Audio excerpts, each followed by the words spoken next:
పొద్దున్న 5 గంటలకే లేచి స్నానం చేసి టిఫిన్ కూడా చేయకుండా మణిరత్నం కమల్ హాసన్ల గారుల 35 ఇయర్స్ తర్వాత కాంబినేషన్ రిపీట్ అవుతుందని చెప్పి థగ్ లైఫ్ సినిమాకి వెళ్తే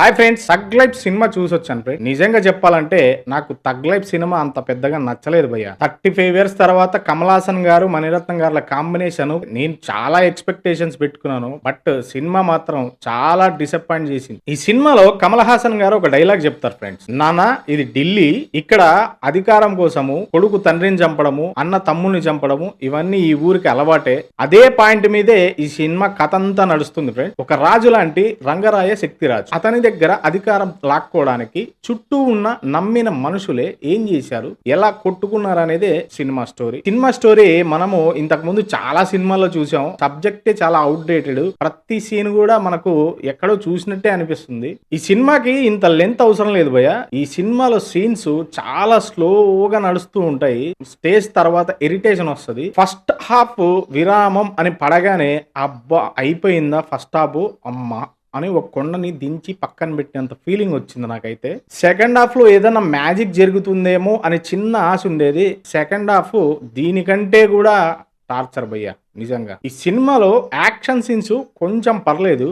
కమల్ హాసన్ గారు ఈ ఏజ్ లో యాక్షన్ సీన్స్ చేస్తుంటే అరే what a such a dedicated actor అనిపించింది. చాలా కొన్ని రిస్కీ ఫైట్స్ చేశారు.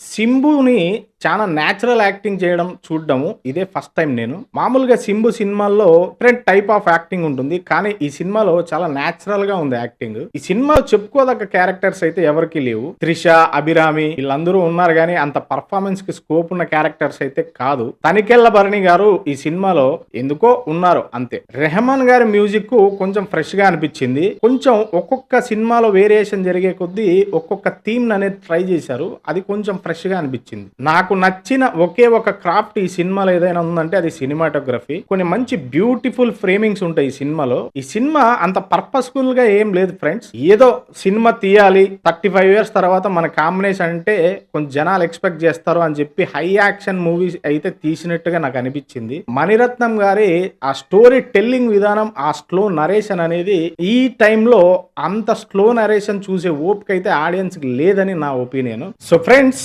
మీకు గనక కమల్ హాసన్ గారు మణిరత్నం గారు 30 ఇయర్స్ కంబ్యాక్ సినిమా కదా మనం ఒకసారి చూద్దాం అనుకుంటే మీరు ఈ సినిమా చూడొచ్చు. ఆ స్లో నరేషన్ గనక మీరు తట్టుకున్నట్టయితే, ఇంతవరకు చూశారు కదా ఫ్రెండ్స్, ఒక చిన్న లైక్, ఒక కామెంట్ అలా కొట్టేస్తే నేను హ్యాపీ, మీరు happy. Thank you very much. By.